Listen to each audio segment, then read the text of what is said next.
And when we start out young, the thing is we have so much time.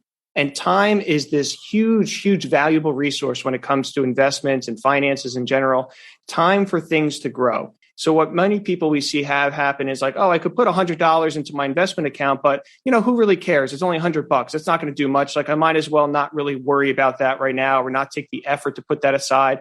So it's not $200 a month. It was $200 a month that could then grow for the next 33 years. And that's the time element. That's what's so important. So people that get hung up on, oh, it's just a little bit. I can't afford to put away a $500 a month now, $1,000 a month now. You don't have to. You're young. Right. You have time.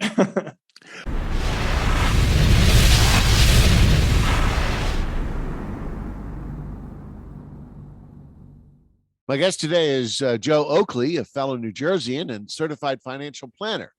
While running a 39-year-old wealth management firm, he realized that most young families like his don't have access to financial education or professional help. He therefore made it his goal to help fill that educational void, remove anxiety, and allow them to focus on making life the most enjoyable with their family. Welcome to the show, Joe. Hey, thanks very much, Steve. I'm happy to be here. Thanks for having me on. Yeah. Well, in a previous episode of my podcast, as we talked before we started recording, I talked about how it's important to start focusing on financial freedom and your future as early as possible when you're in your 20s.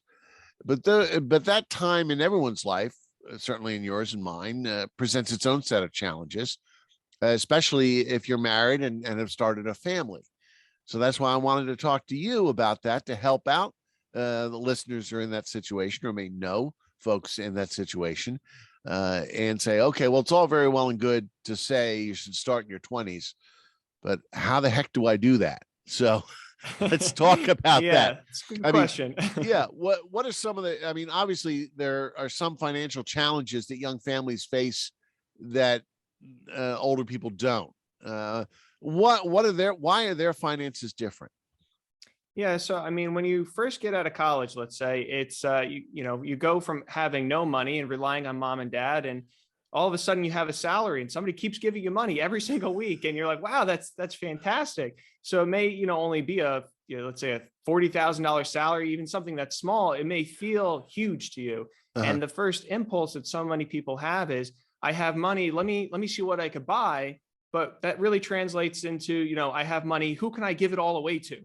And the first thing we should all be thinking about is not who should we give it away to, but how do we pay ourselves first? How do we pay ourselves with some of that money?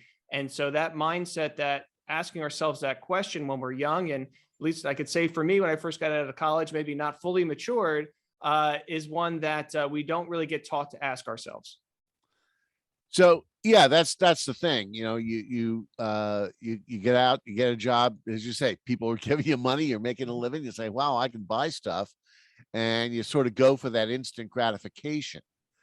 And you start spending that. But especially if you become married or you have children, it seems to me there are some other challenges that families at that age face, and not just in having the right mindset, but they're pulled in many different directions and have other expenses and things like that, and may not feel that they can afford to pay themselves first. Would you say that's a fair statement?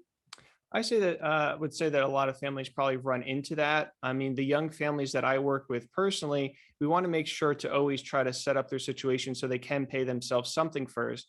I think maybe a mindset issue that some people run into, again, because in school, nobody's taught anything like, Shakespeare and algebra, those are great, but they don't really help you manage your finances when you get out of school. So, we want to make sure we're always, like I said, paying ourselves something first, which isn't the easiest thing to do.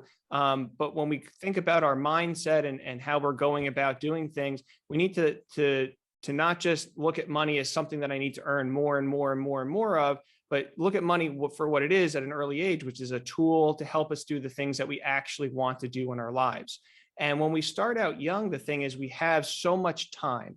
And time is this huge, huge valuable resource when it comes to investments and finances in general, time for things to grow. So what many people we see have happen is like, oh, I could put $100 into my investment account, but who really cares? It's only $100. It's not going to do much. Like I might as well not really worry about that right now, or not take the effort to put that aside. But every little bit makes a huge difference. I wound up going after I got my licensing and everything. I went back to my high school and I talked to the one personal finance class that they had at the time, and talked to the kids about just, the importance of saving early, how money can grow on itself.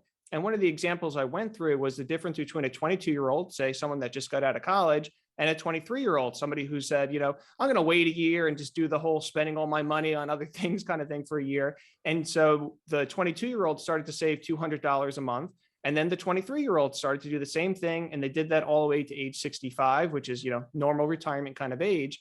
So the 23-year-old only put away $2,400 less. So $200 for 1 year. They only put away $2,400 less in this scenario. But by the time they got to retirement, that 22-year-old who just did that one extra year wound up having a couple extra $100,000s because of that. So it's not $200 a month. It was $200 a month that could then grow for the next 33 years. And that's the time element. That's what's so important. So people that get hung up on, oh, it's just a little bit, I can't afford to put away a $500 a month now, $1,000 a month now. You don't have to. You're young. Right. You have time.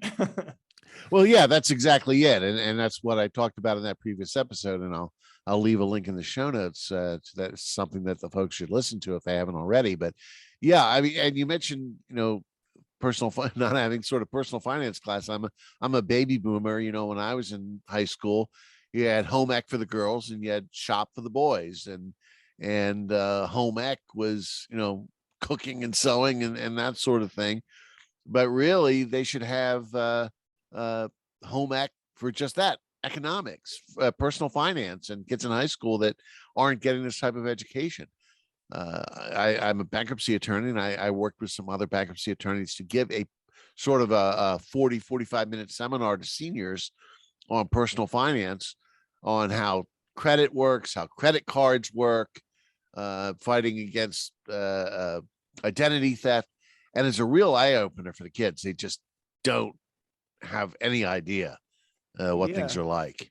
I've had a very similar experience. Anytime I talk to somebody that's younger and go through these things and show them how much their money can grow over time, they're just kind of flabbergasted. They can't believe that those are the kind of things that are out there that they should know. And everybody is going to have a job. Everybody's going to have an income. A lot of people will have families. These are things that, of the 200 million Americans or 300 million Americans, like 99% of them need to know. And we're not teaching it all in schools, which just, it drives me crazy. I mean, personally, myself, I am so just lucky because this happened to be my job. So it happened to be my job. I'm getting out of school. I'm learning all these things for how to help our clientele, which tend to be older, going towards retirement kind of people, because that's when they start reaching out for help.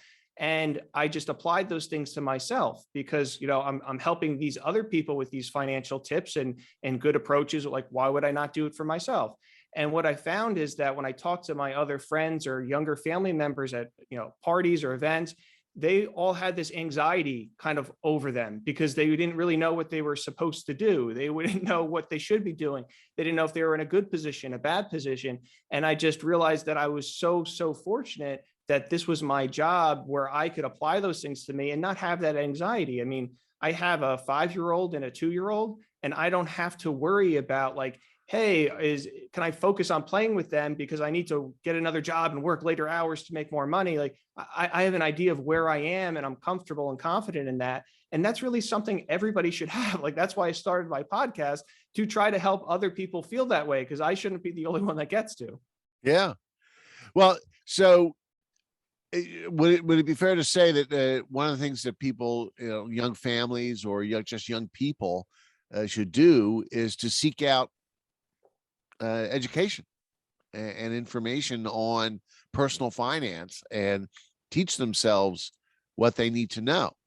I mean, and I know maybe you could talk about what you do and what other resources might be available to the listeners who want to educate themselves. Sure, absolutely. I mean, there's a lot of stuff that you can do on your own. And there's also, for the people that want help, there is help out there as well. So I would say, don't just assume because you're young that there's nobody out there that will help you. And it's either you have to teach yourself or you're done, kind of a thing. So there are people out there that will help you. A lot of my industry does focus on people that are older because they have more, wealth accumulated. But Uh-huh. that doesn't mean, again, that there's nobody out there that helps you. Like, I try to help the young families specifically because I know there's not a lot of resources out there to help them. So there are simple things that you don't need anybody to help you with. Paying part of your money towards yourself. You don't need anybody to help you, save 5%, 10% of your salary towards yourself. That kind of stuff. So there are easy things that you can do for yourself. But don't assume that you have to go on like some 20-hour binger and try to like get this finance, minor that you didn't go to school for. It doesn't have to be, that crazy much of a burden on top of you either.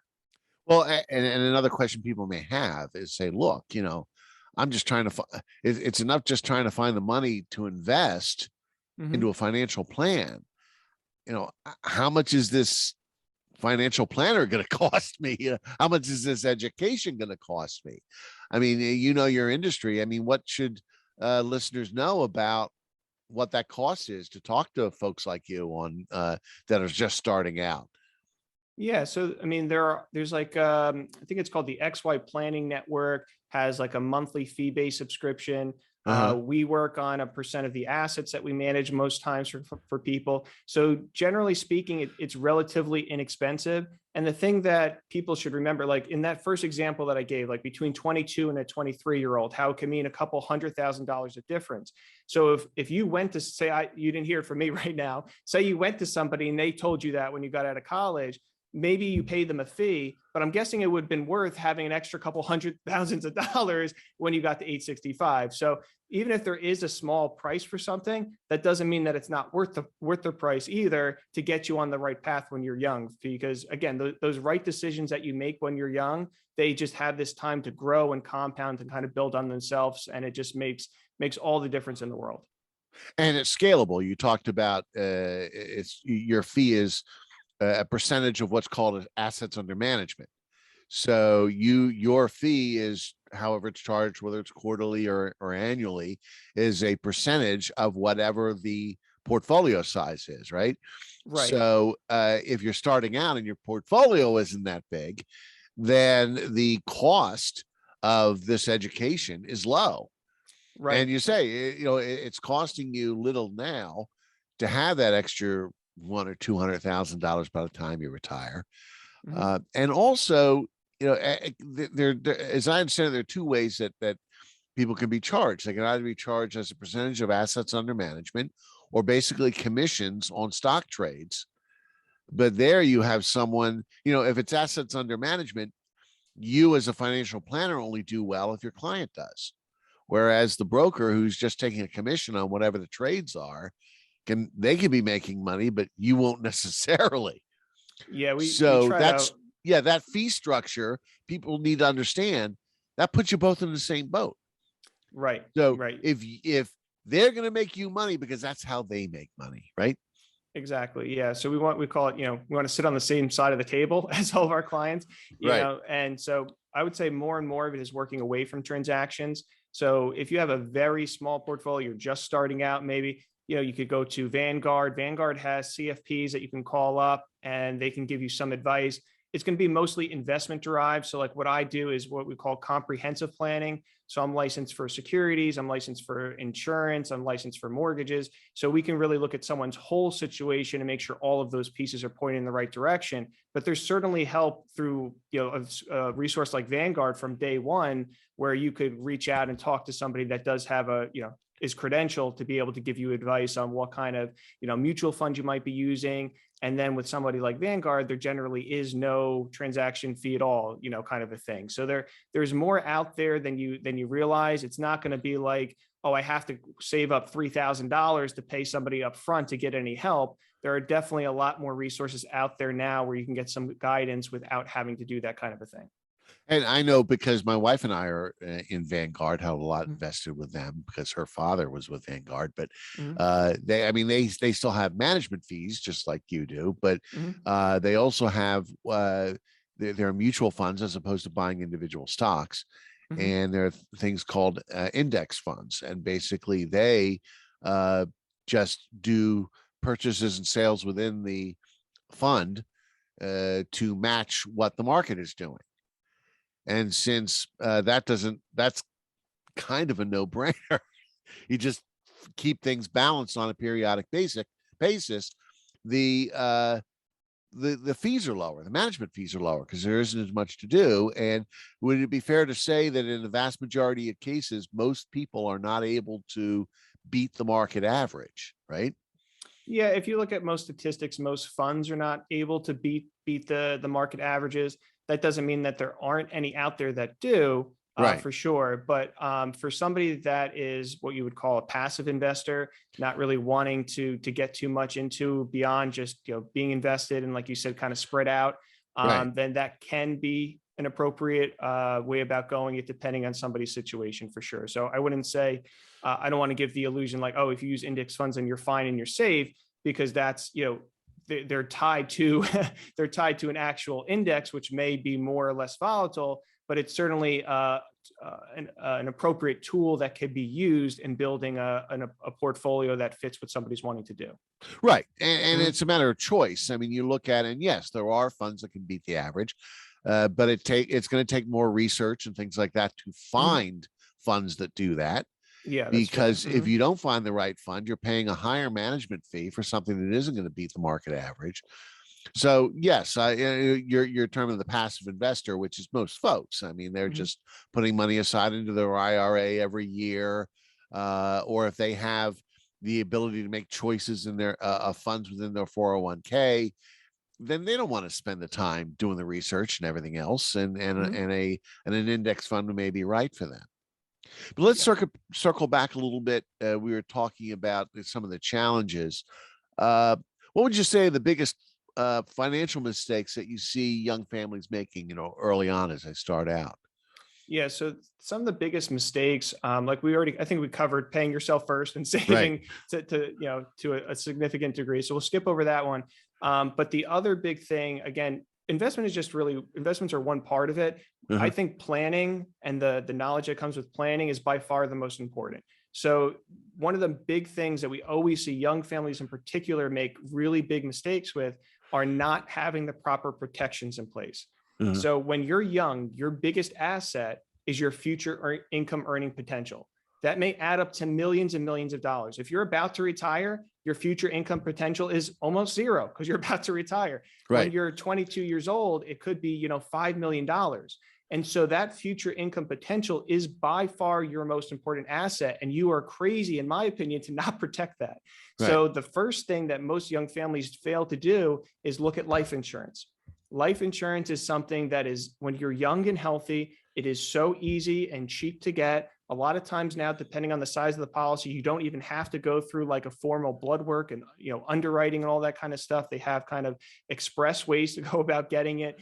And $1 million policy, maybe something like that, which may sound really large, but again, we're talking about, this may be covering your future income, which could be $3, $4, $5 million, depending on your career. A $1 million policy could be, if you're healthy, maybe $100 a month or something like that, depending on your situation and where you live and whatnot. But it's almost nothing. It's like $1 a day kind of a deal, and that's protecting you and your family. So the term that I use is like, I've never had a survivor complain about having too much life insurance. It's never like, oh, I wish they didn't get the $2 million policy. I wish they only, stayed at the $500,000. Nobody ever says that. Right. And so, it's much better to have a little bit too much insurance, and maybe you pay $120 a month instead of $100.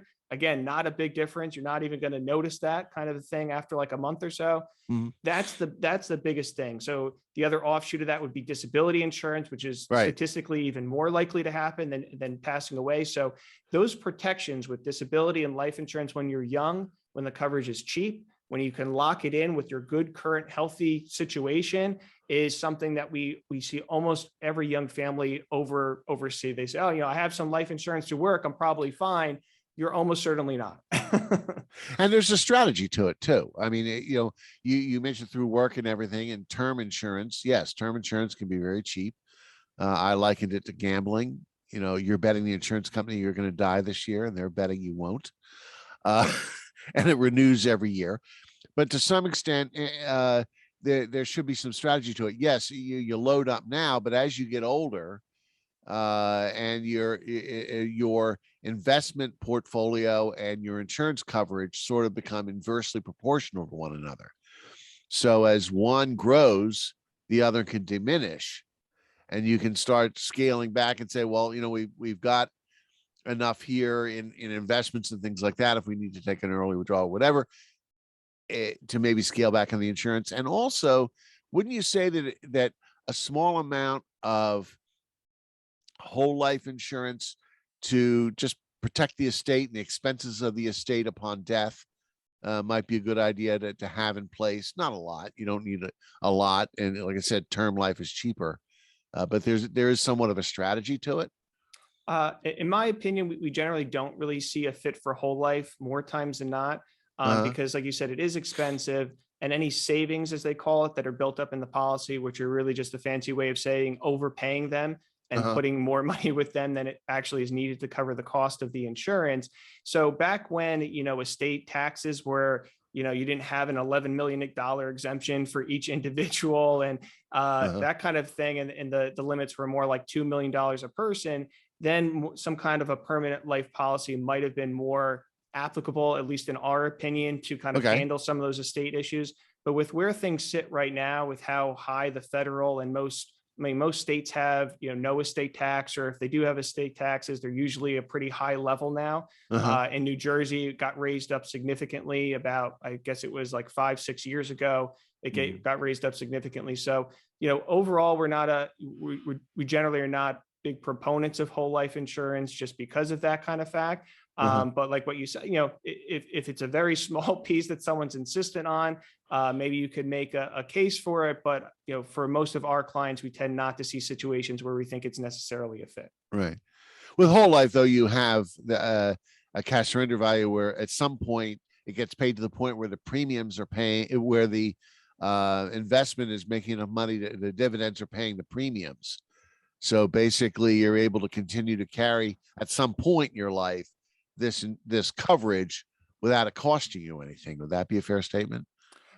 Yeah, I would say that if you're looking, how we would look at an evaluation of that, though, is the opportunity cost. Right. So what could you have done with that money all those 30 years before that kicks in? And generally, when we do that evaluation, if you had taken that additional money above, what it costs above an equivalent term policy and put it into an investment, that you would wind up with more than you would have in the whole life scenario. So based on our evaluation. So yeah, what you said is true. They could start paying for themselves essentially down the road.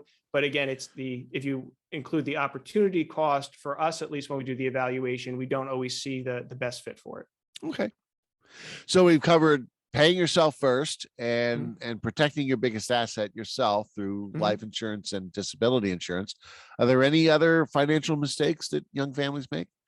Yeah, we see matching amounts. So like if anybody out there has a work plan and you're not putting in enough money to get the free money the company's willing to give you, that is a huge mistake. Like, there's no investment out there that's like, 100% return every year. Like if you put in 4% and they give you another 4%, you're doubling your money. If anybody's willing to try to hand out and give you free money, you want to always be taking that.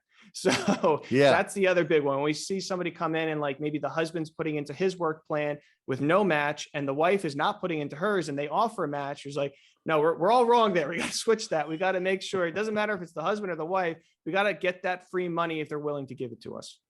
Now, what's your feeling on the back end? In other words, usually there is a maximum to matching funds. So at some point, as you get older and are able to put more and more into your 401k, where they're matching funds, where you are exceeding the match, does it make sense to put in even more into the 401k once you get past the matching funds? Or would it be better to, because there's certain tax advantages, at least in the short term, to putting it in the 401k? Or is it better to put it in some other investment vehicle like a Roth IRA? Sure, that's a great question. So if we're speaking specifically about young people, for young people in particular, we want to see them go up to that matching amount because that's free money. But once they go above that, we want to make sure all three of their major buckets are filled. So the three major buckets are your short-term money, so the money that should be in the bank because you're going to be using it either as an emergency fund or for some kind of an expense that's going to happen over the next year or two. So I'm going to buy a car next year, money should be in the bank. I'm going to buy a house next year, money should be in the bank. It should not be invested. Right. So you have the short-term and the long-term buckets. Most people have that, the retirement plans and the money in the bank, but you also, in our opinion, want an intermediate term bucket. So we call that kind of like a buffer account. So once somebody is matching out their 401k, if they don't have any intermediate term money, we usually recommend that some of that excess that's now available to save goes into that middle bucket, because this middle bucket, it still can be invested, but now it's fully accessible to them whenever they need it. So it's a retirement account. You can't touch the funds until you're 59 and a half, and more times than not. So, that's money that's kind of locked away. But a young family has a lot of expenses or goals that don't happen after 59 and a half. Maybe they want a bigger house in 5 years. Maybe they want a second home in 10 years.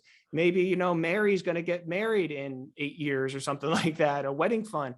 Or maybe, you should have, let's see, maybe you want to retire early and you won't have access to your retirement funds when you want to retire at 50. So this intermediate kind of buffer account that can be invested in still growing a lot more than a bank account has the potential to grow, but it's fully accessible and you can grab it for anything that you might need, whether it's retirement, whether it's college, whether it's, second home, whatever it may be. So we like to see families that once they get, take that matching amount, to start building up that middle buffer account so they do give themselves the flexibility to reach some of these other goals much more quickly than if they just kept pouring it all into their savings account that earns nothing. So that begs another question though, too, because what I've read in the personal finance space and everything is, of course, the need for an emergency fund. You need to protect the back end against unexpected expenses, things like that, sudden job loss, and as you say, a sort of a war chest for being able to take advantage of opportunities. Like I said, a down payment on a house. But it's somewhat of a chicken and the egg situation. I mean, which comes first? Do you first get the maximum matching in the 401k, or do you first make sure you have a sufficient emergency fund before you start putting away money into a 401k? Yeah. So I would say you should definitely have at least a minimum emergency fund before you put money into the 401k. I mean, it's you don't want to miss out on the match, obviously, but in the same respect, if you fall down and break your leg, you don't want to go into a couple $1,000s of credit card debt either. And now that credit card debt is growing at 18 to 20% or whatever it might be. So you should really want to have at least $5,000-$10,000 in the bank first, I would say, but really try to get into that matching as soon as you can after that. Well, certainly if you've broken your leg and you have disability insurance, that'll help. But there you go. Yeah. but say sudden job loss or something like that. I mean, and there's also some difference of opinion in this space as far as how big the fund should be. How many months of expenses do you recommend people should have in their emergency fund? Normally the what we say is somewhere between 2 to 4 months worth of income. And then we overlay kind of the emotional piece of it. So I have clients where they might make the same income, client A and client B, but client A can't sleep at night if they don't have $50,000 in the bank. Client B can sleep at night with $25,000 in the bank. So part of it is kind of what you actually need. And then part of it is what you need to kind of sleep at night. And so for young families in particular, like if you're still living with your parents or something like that, you don't really need as much as an emergency fund, because if the refrigerator breaks or something like that, mom and dad are going to pay for it. You're not paying for it. If you're renting, same thing, like the landlord has to take care of it. If now you own your own home, well, maybe now you need a little bit more, because if there's a leaky roof, the furnace goes, like that's on you now. So part of it is just straight like income. Part of it is emotion, and part of it is what is the likelihood that you're going to have an unforeseen expense, usually based on living scenario. Right. All right. Before we move on to the next question, are there any other financial mistakes that our listeners should be aware of? I think those are the main ones for young people. Just again, making sure you pay yourself something early, even if it's small, making sure you protect the greatest resource you have in your future income potential. And then if somebody's willing to give you free money, try to take that as quickly as you can. Yeah.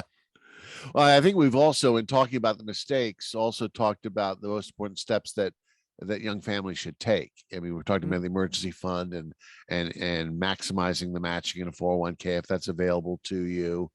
Uh, Now, what we haven't talked about, I guess, is if your employer doesn't offer a 401k, what do you recommend to those folks to do as far as long-term investing, and what should they look for? I mentioned earlier about a Roth IRA. What are your thoughts about what they should be doing in that scenario? Yeah, so everybody can make contributions to an IRA or a Roth IRA if they do not have an employer-sponsored plan. That's something that they can put money in. For anybody that younger than 50, it's 6,000 a year.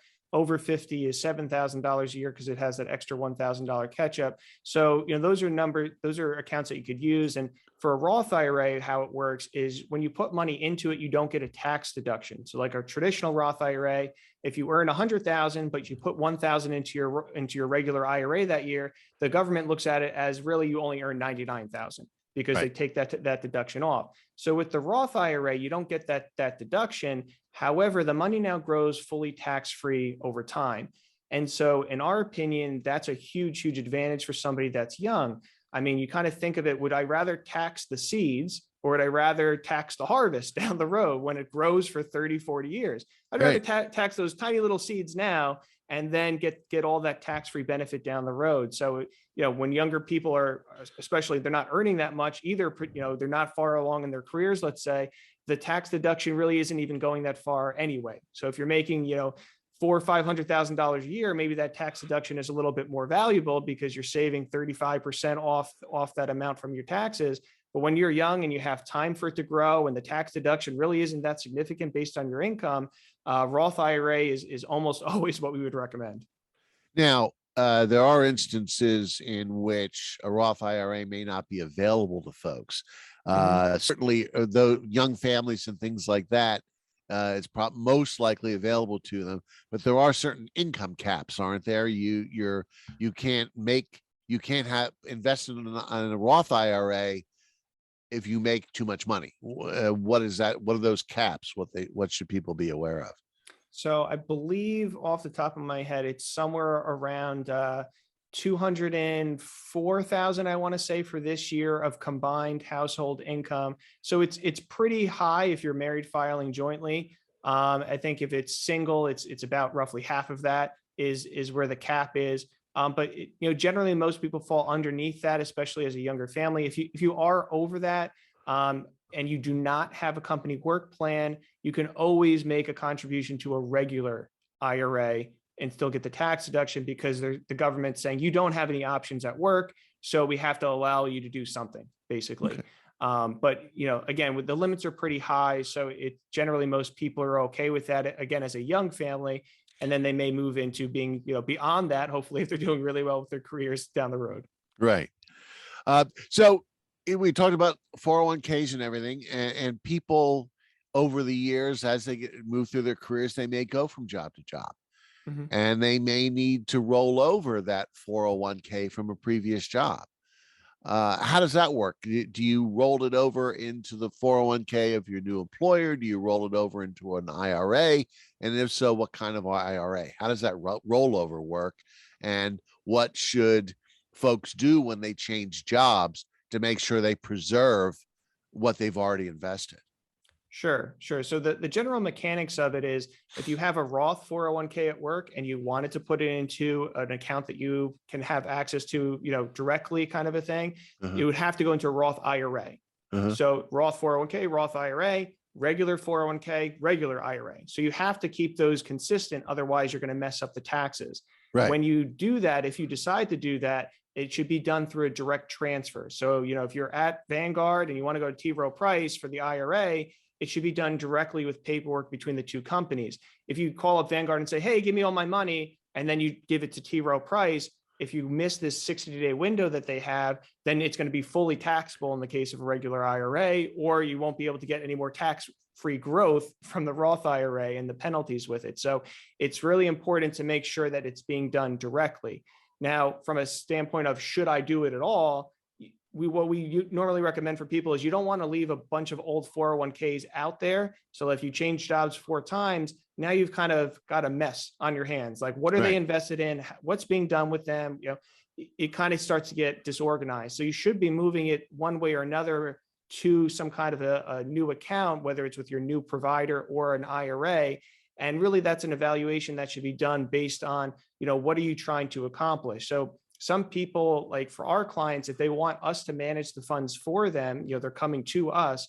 We can't manage funds that are in an employer sponsored 401k because that money is through the employer.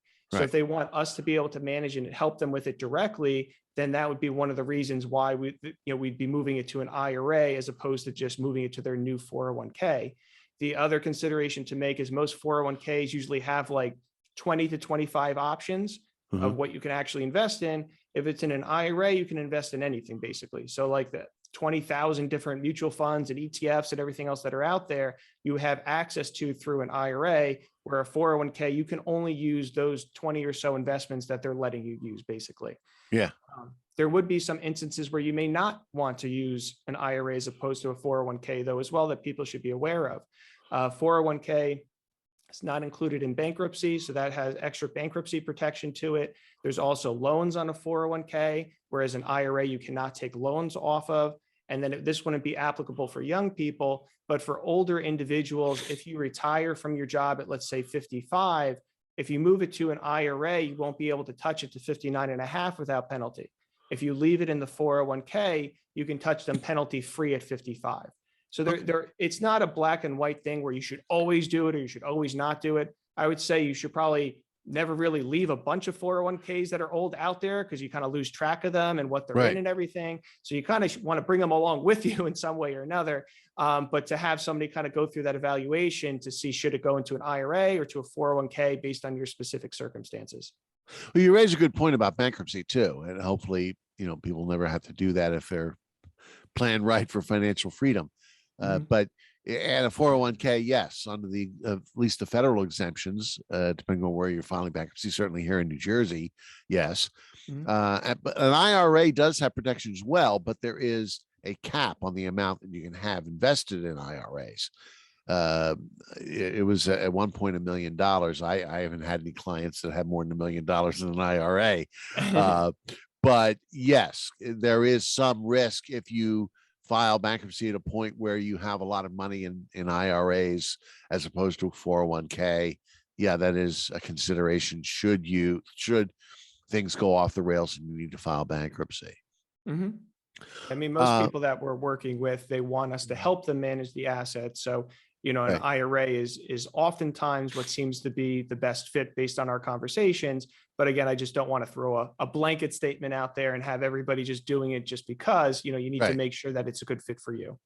And which also raises a good question, which I might as well, throw out to the listeners now. Look, folks, Joe and I are chatting here about stuff, but every situation is different. Talk to a financial planner. Talk to a certified financial planner who knows what they're doing, about your situation, because every situation is different, and do what's best for you. These are some ideas, things you should know. We're helping to educate you, and these are things you can bring to the financial planner to talk to them about it. But don't go off and do stuff just based on our chat here today. Okay. Yes, very good point. Talk to Joe, and we'll get some contact information in a bit. But talk to a professional first. Now, we've talked about the mistakes. We've talked about the things they should be doing. Anything else that folks should be doing that we should cover? Yeah, the only other thing I'd like to just touch on is just mindset wise when it comes to money. We talked about it a little bit, but what I want to try to help free, especially young people, up to do is, my whole thing is I want to make life more enjoyable and to remove the financial anxiety. So, when some people right now, get out working and the goal might be, I want to just make as much money as possible because that's what I'm supposed to want. And that is not always necessarily, the case. So when we do a plan with a young person, they might be making, let's say, $100,000, and they might get a job offer for $120,000. And they might say, oh, I should probably take that. I'm going to have to see my family less. I'm going to be more stressed. I'm going to work more, but it's more money, right? I should probably take that. And when we go through an actual plan with them, that $100,000 that they're making now with what they're saving, maybe they're already on a path to retire it at 60 or 55. And so we can help educate them and say, hey, if you want to do that, you can, but what will that extra $20,000 a year do that allow you to do that you can't already do now? If you're wanting to retire at 60 and you love your job and you love being home every night for dinner, like you don't have to take that higher job. So the Right. more planning and the more education that you have allows you to make more educated decisions that tries to increase the happiness you have in your life overall, and not necessarily just the number that you have on a piece of paper. Sounds to me like the difference between short-term uh, strategy and long-term strategy or mindset. Mm-hmm. There's a bigger picture here. Yeah. What is your quality of life now, and how long? At my age, I'm like, look, I'm fairly close to retirement, and quality of life becomes more and more important. How much longer can you do this? I mean, if you are in a fairly high stress job or demanding job and everything else, maybe seeing the light at the end of the tunnel and seeing retirement and knowing that you'll be comfortable, is that enough? Is to say, look, I know that at my current income level or whatever it is, I'm going to be fine. Mm-hmm. And is that enough? Can I, as you put it, can I sleep at night? Yeah, No. yeah. And I mean, that extra knowledge, that extra planning, like that's why I love working with young people, because I can, we had a couple that was in not too long ago where we encouraged them to spend money on getting a pool because they were on such a good path. They had saved so much. They came in anxious because they didn't think, 100,000 or 200,000, whatever they might have had is like a lot today. But, when we looked at it and said, okay, well, how does this project down the road with what you're saving? You have the freedom to get that pool and create memories with your kids that you're never going to have an opportunity to do. Once they're 18, they're out of the house, like say 18 summers with kids, and that's all you have. So being able to free people up to do things, especially when they're young with their kids and everything like that, is what like energizes me. Like I come out of that, I'm like, yes, we got to help somebody do something and enjoy life in a way that they would not have been able to if they didn't talk to us and we gave them the confidence to go ahead and take that step. So mindset too is a matter of understanding that your overall financial plan has a lot of moving parts, different Mm-hmm. parts to it. You have we talked about an emergency fund. We talked about expending money and expensing on life insurance and health insurance and disability insurance, but also and long-term planning towards retirement, but also having that fund of money towards a down payment on a house or a nicer vacation or things like that. Once you know your long-term retirement bucket is in the right place, Mm-hmm. then give yourself permission for some more short-term quality of life decisions financially, right? Absolutely. And for anybody out there that does decide to, go out and speak to a planner, these are the questions that they should be asking you. So if you walk into somebody's office and they only want to talk to you about investments and they don't ask you about your goals, they don't ask you what would make you happy, they're just trying to make, they're trying to go through their own agenda, then I would say that they're probably not a good fit for somebody that really wants to help you. I mean, they should come in, they should say, what is important to you? What do you want to do? When I work with clients, it's not trying to get them all to retire early or try to, there's no preconceived notion. My goal is to help them achieve whatever they set as their goals. And, Right. and anyone you talk to, they should be having that mindset, trying to make you and your life as enjoyable as possible, not just talking about, the stock market and using a bunch of jargon you don't understand. And that goes back to the earlier point. Every case is different, and Mhm. you need to talk to a financial planner about your situation. But if Mhm. that person isn't asking the right questions to get the right answers to determine what your situation is, what your goals are, and everything else, then you're probably talking to the wrong person. Yeah, most likely. All right. Well, that's great information, Joe. And we talked about contact earlier. If folks listening here are interested in contacting you, now I'm down here in Gloucester County in South Jersey. We're both New Jerseyans. You're up in North Jersey, right? Whereabouts are you? So we're in North Jersey, Morris County. So Morristown, we're very close to there. My office is in Cedar Knolls. But yeah, we work with people, I think, in 35 states now around the country. So we cast a wide net. South Jersey isn't so far for us. Oh, okay. So folks from anywhere can really reach out to you if they want to, right? You're not limited by geography. No, I mean, if we can handle clients out in the West Coast and the time zone difference, then if you're in the East Coast time zone, it's really kind of a piece of cake for us. So Now, what's the name of your company? New Horizons Wealth Management. Okay. And what we'll do is we'll leave a link in the show notes to Joe's website, company website. You can take a look at that. Any other social media links or contact information you want to let the folks know about? Yeah, I'm pretty much everywhere you would expect. So you can reach out to me, LinkedIn, Twitter, email address is on the website, just Joseph, and then my last name, Okaly at nhwmllc.com, New Horizons Wealth Management, LLC.com. So yeah, if you want to find me, you definitely can. Okay. I will also leave the links to that in the show notes. Now, you were talking earlier, you have a podcast. Tell us about that podcast. Maybe the listeners would be interested in subscribe to mine. Yes. But while Yes, you're at it, listen to Joe's too. What do you talk about? What's your podcast? And tell us a little bit about that. Sure. Yeah. So my podcast is basically on what we're talking about today. Enjoy More 30s Family Finance is what it's called. And essentially, I'm trying to get information out there to young families because, like we talked about today, nobody seems to be really trying to do that. So I'm trying to fill that void, get information out there. Pretty much every week, I put out an episode on a simple topic. They're usually 5 to 10 minutes long because, hey, life is busy, especially when you're young and have kids running around. So I get that too. But just, any one step that you could take forward to make your financial situation a little less taxing, a little less scary, a little less anxiety attached to it, then the more you can enjoy today. Great. All right. Thanks for coming on the show, Joe. And folks out there, if you want Joe's help, feel free to reach out to him. All right. Thanks so much, Steve. I really appreciated being on today. Well, great having you on.